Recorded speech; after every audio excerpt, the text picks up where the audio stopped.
Nos últimos anos, a humanidade vem testemunhando uma saturação de ocorrências trágicas e catastróficas em todo o planeta, que, se conectadas a antigas previsões, seja por parte de Nostradamus ou do apóstolo João em Patmos, no seu livro das Revelações, o Apocalipse, dão a impressão de que estamos nos aproximando do temido fim. Então, o que está acontecendo no mundo? O que a humanidade fez para chegar a esse ponto? Será que estamos nos aproximando do fim da nossa existência?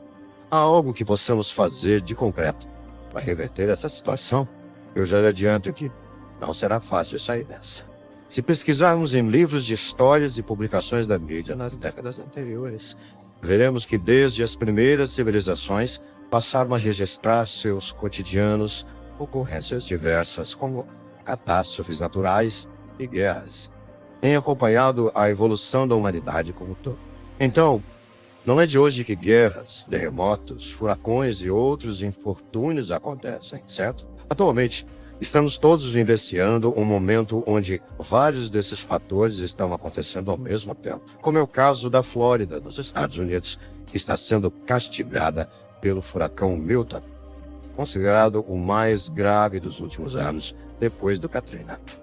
Além disso, outros fenômenos naturais relacionados ao clima ou mais diretamente às mudanças climáticas que vêm sendo ignoradas pelos governos também têm assolado o planeta, como secas em locais onde antes chovia normalmente, ou chuvas torrenciais onde antes não caía uma só gota há décadas. Isso só para falar em relação ao clima. Mas há outros agravantes, como as guerras que agora destroem cidades e vidas no leste europeu e também no Oriente Médio. Enquanto os nossos roteiristas preparavam esse roteiro, o furacão apelidado de Milton estava a caminho da costa leste dos Estados Unidos, especificamente em direção à Flórida, devendo chegar às cidades litorâneas na categoria 5, isso é, ventos de até 300 km por hora. A cidade de Tampa, com cerca de 400 mil habitantes, será a porta de entrada para o Milton. Alguns especialistas, no entanto, acreditam que o Milton pode atingir uma categoria nova, que seria a 6, inaugurando um novo patamar no contexto da destruição. É comum que toda tempestade perca força ao atingir o continente, e por isso mesmo, esses mesmos especialistas acreditam que o Milton atinge a Flórida com rajadas de vento e bolsões d'água de uma forma anormal, nunca vista antes. Talvez até mais forte do que os americanos passaram quando Katrina praticamente destruiu grande parte de New Orleans, no estado da Louisiana, em agosto de 2005. Tal força da natureza resultou na morte de mais de 1.800 pessoas e gerou algo em torno de 125 bilhões de dólares em prejuízos. De acordo com a mídia norte-americana, a temporada de furacões de 2024 está sendo considerada a mais preocupante e perigosa dos últimos 20 anos. Agora, no final de setembro deste ano, outro furacão atingiu a costa leste e, consequentemente, 6 estados americanos. O Helena, que deixou um saldo de mais de 200 mortos e mais de 1 milhão de pessoas tiveram problemas, desde a perda de luz por alguns dias até de seus próprios imóveis, já que muitos foram arrastados pela ventania, que chegou a 224 km por hora. O Helena foi um furacão de categoria 4. Outro furacão que atingiu não só os Estados Unidos, mas também assolou o Caribe, foi o Beryl, com ventos atingindo até 300 quilômetros, significando que ele foi um furacão de categoria 5. Enquanto entre os americanos foi registrada apenas uma morte, no Caribe o Beryl deixou um saldo de pelo menos 11 mortos. O Beryl também atingiu parte do México, até se transformar numa tempestade tropical. Bom, esses foram somente alguns exemplos. E o que provocou esses furacões, André? De acordo com climatologistas, 2 fatores foram considerados os principais motivos para esse clima louco que os americanos e latinos vivenciaram este ano. São as temperaturas mais elevadas da superfície do mar, uma vez que as águas do Atlântico, mais quentes nessa temporada, forneceram mais energia para a formação e intensificação das tempestades. Outro fator foi a presença de padrões de vento que não desfavorecem a formação de tempestades tropicais, criando as condições favoráveis para o aumento da atividade de furacões. Desastres naturais sempre ocorreram no planeta. E não só furacões, como também terremotos e maremotos já fizeram estragos demasiados e também diversas vítimas. Contudo, a cada década que passa, os resultados vão piorando, uma vez que o número de habitantes tem aumentado muito na maioria das cidades e também pelas condições climáticas pelas quais o planeta vem sofrendo.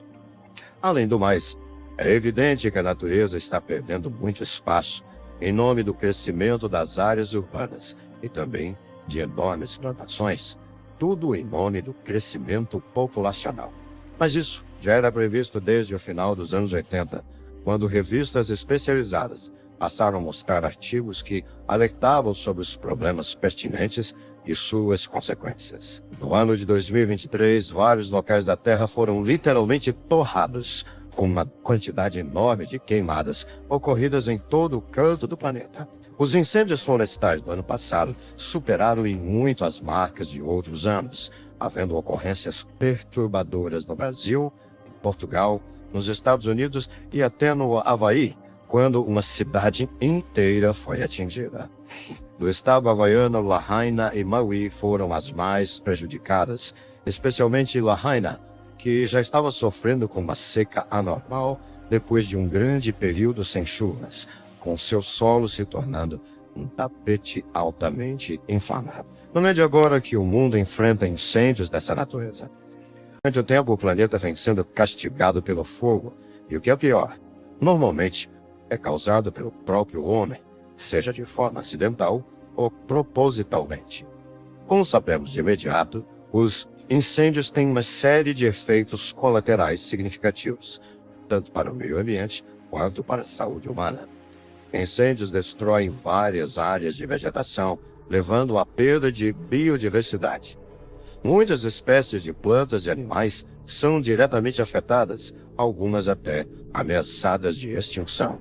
Sem falar que, com a perda de milhares e milhares de hectares de floresta, há um impacto significativo na atmosfera. E se repetido ano após ano, chega uma hora que simplesmente os processos naturais que geram as nuvens de chuva diminuem ou cessam de vez. Esse ano de 2024, sentimos na pele as consequências das secas passadas. O calor bateu recorde no mundo inteiro, principalmente naqueles países em que o desmatamento foi exacerbado, diminuindo não somente a quantidade de chuvas em diversas regiões, como, por outro lado, fazendo chover torrencialmente onde raramente caía uma gota de chuva. E esse foi o caso do deserto do Saara, que recebeu a quantidade recorde de chuva, chegando a ressuscitar oásis há muito tempo secos e criando grandes e novos lagos em meio à areia escaldante. Aqui os brasileiros também enfrentam não só períodos de seca mais longos, como também incêndios em áreas enormes e importantes para o controle do clima. A Amazônia que o diga. Nas últimas décadas, a exploração da floresta tem sido vertiginosamente grande e os fatores antrópicos, ou seja, onde há intervenção do homem, é o que tem sido mais observado.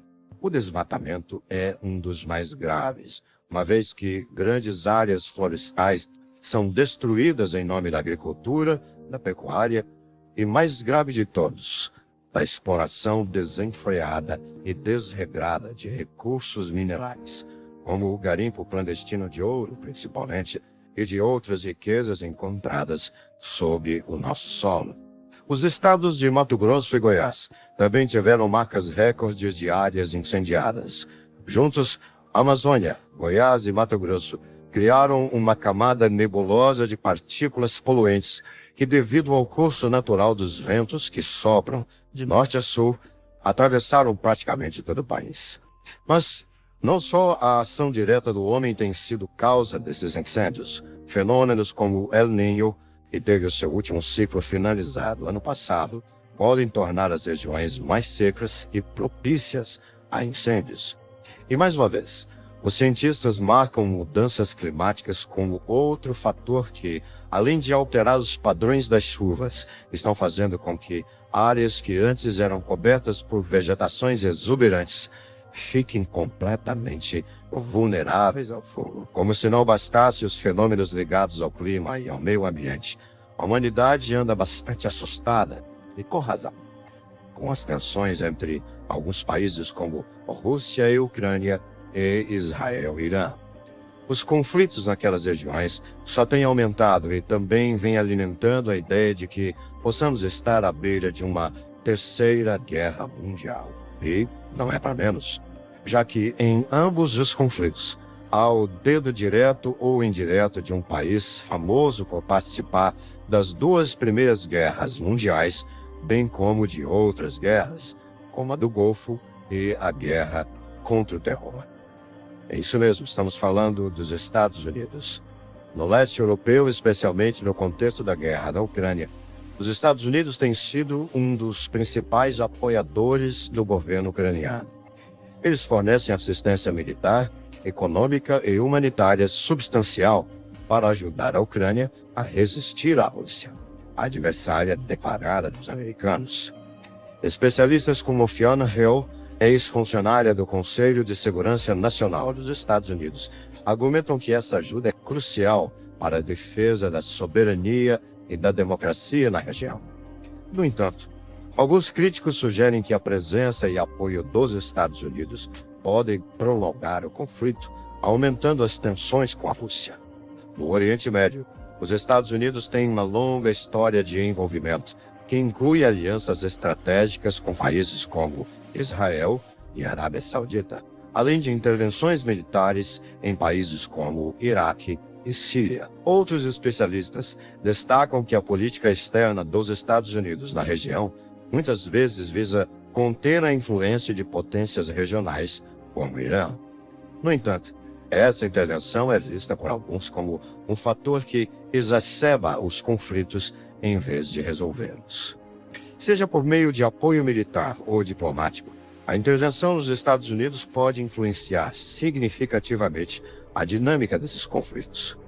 Alguns analistas argumentam que, sem a intervenção dos americanos, certos conflitos poderiam ter evoluído de maneira diferente, possivelmente menos violenta. Esses conflitos não são apenas regionais, eles têm implicações globais. Por exemplo, a guerra na Ucrânia afeta a segurança energética e alimentar do mundo, enquanto os conflitos no Oriente Médio podem desestabilizar mercados globais de petróleo e aumentar o risco de terrorismo. Portanto, é do interesse global buscar soluções para esses conflitos.